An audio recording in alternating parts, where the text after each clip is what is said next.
This is ODAT Chat, your instant connection to recovery and community, one day at a time. This podcast may contain strong language, sexual content, and spiritual truth. Listener discretion is advised.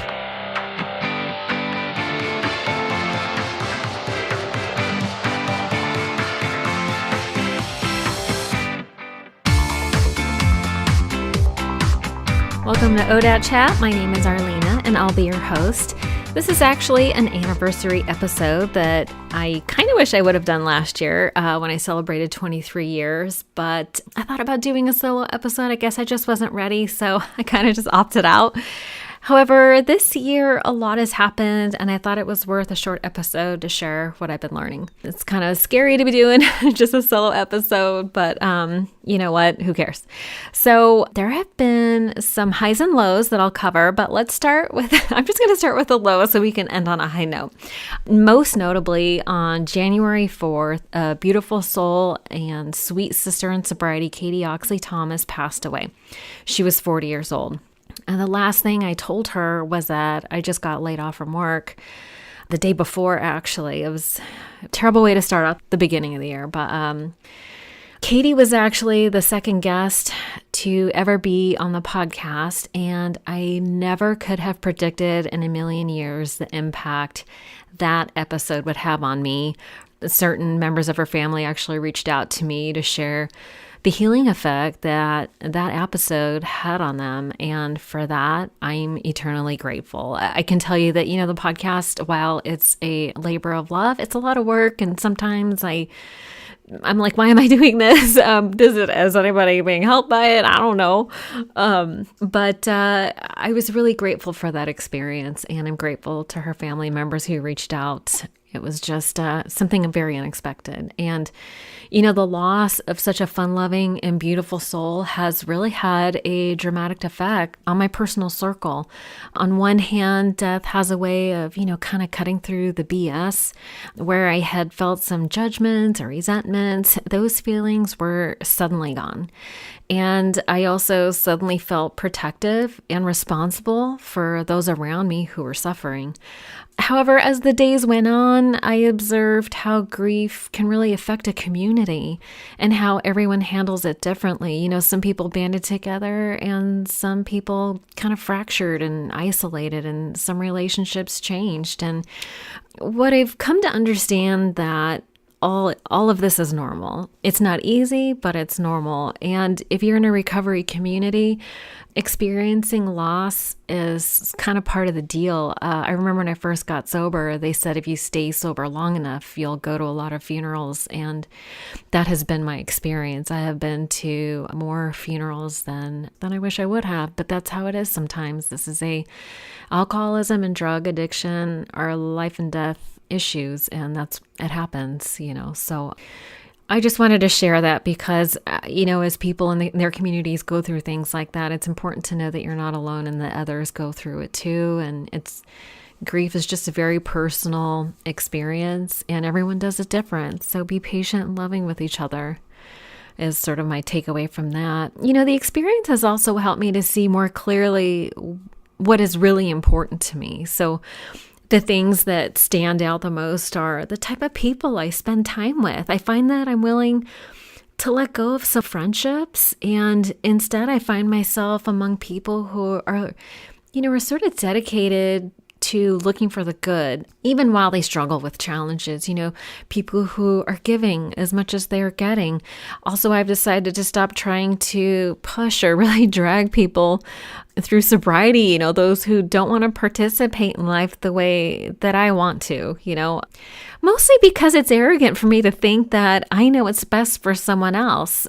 But it's also because it just leaves me feeling sad and disappointed. And, in the big book of Alcoholics Anonymous and the 12 and 12 and lots of recovery literature, there's this idea that, I've heard that my serenity is in direct proportion to the level of my acceptance. And for me, this means that when I'm sad and disappointed, I've set unreasonable expectations on others, and that I need to remember that my only job is to love my friends exactly as they are and nothing more.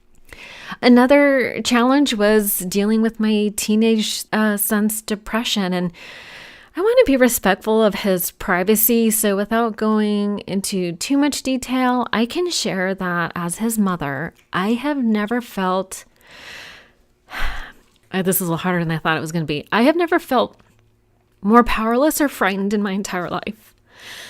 But what I'm most grateful for is that we have enough trust and enough communication that we were able to get help in time, that my family was surrounded with loving support. And the good news is that today we are in a much better place. What was surprising to me was the number of people who pulled me aside after meetings to share that their child had either gone through something similar or who were currently going through it and they were looking for support. And I don't claim to have any answers, but I do know that it's important for us to talk about these things, and I know how to get help. And so I am so grateful for that. And that's what I have passed on to other people, is if your kids are suffering, that there's all kinds of help and resources out there. So I would highly encourage you to keep the lines of communication open and ask for help.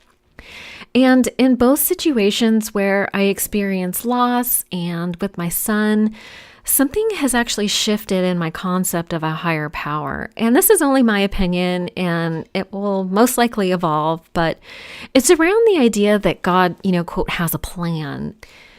I don't know. How was losing Katie at such a young age part of God's plan? I've watched my friend's son battle leukemia, and I watched the torture of that treatment, and I watched him nearly die. Thankfully, he survived. But I watched helplessly as my son spiraled down into the depths of depression.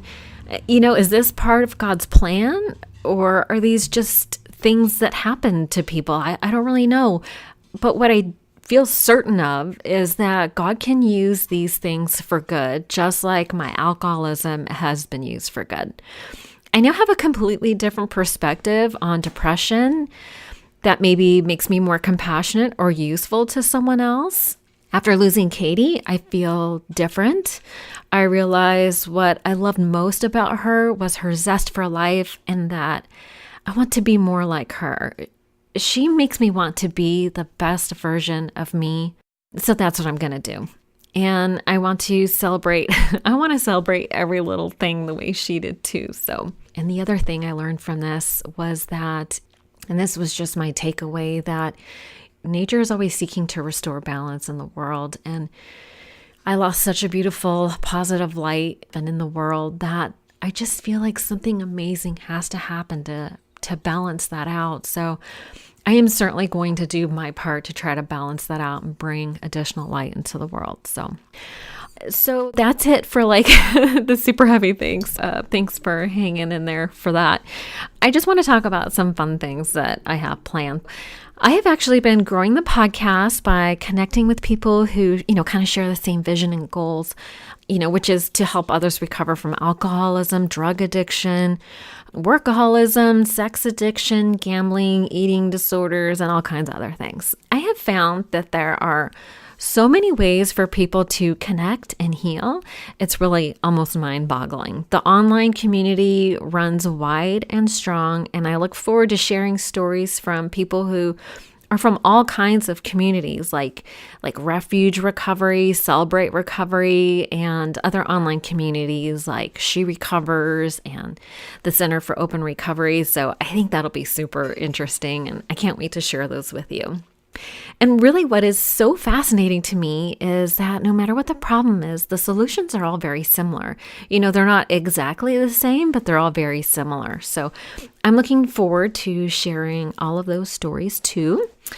And let's see, by doing the podcast, I feel like my feelings around anonymity have really shifted as well. So while I recognize the need for it so that people can feel safe in small groups and share what they need to share, I also see that society desperately needs to see that not only can people recover from a thing that they feel so ashamed about, but that there are actually an untold number of people, of respectable people, who are living a positive example of what recovery actually looks like. My own personal feeling is that I wasn't anonymous about my drinking, quite the opposite. So why would I be anonymous about my recovery? The fact that I don't drink isn't a bad thing, so I have no reason to be ashamed of it. Anyway, there you have it. Lastly, I got an email from a listener, Kim, who asked, how the heck did you stay sober for so long? God bless you. One day at a time. But the answer to that is I go to at least 2 meetings a week, usually 3, sometimes more, depending on if I'm asked to speak at meetings or if I'm going to support someone else. I still work the steps with a sponsor, and I sponsor other women who are willing to do step work. Okay. When I'm stressed or sad, I talk about it with a friend.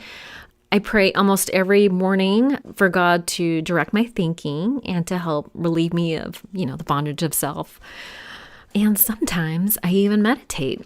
I actually wrote out a checklist of all the things that I do on a daily basis that you can get when you sign up for my newsletter, or just email me and I'll send it to you. So anyway, I think that's enough out of me. I just want you to know that I am so grateful that you listened for this long.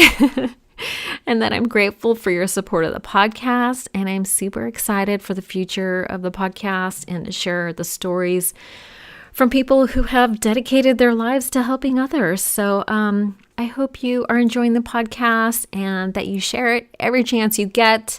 Thank you so much for my 24 years. And until next time, have a super fabulous day.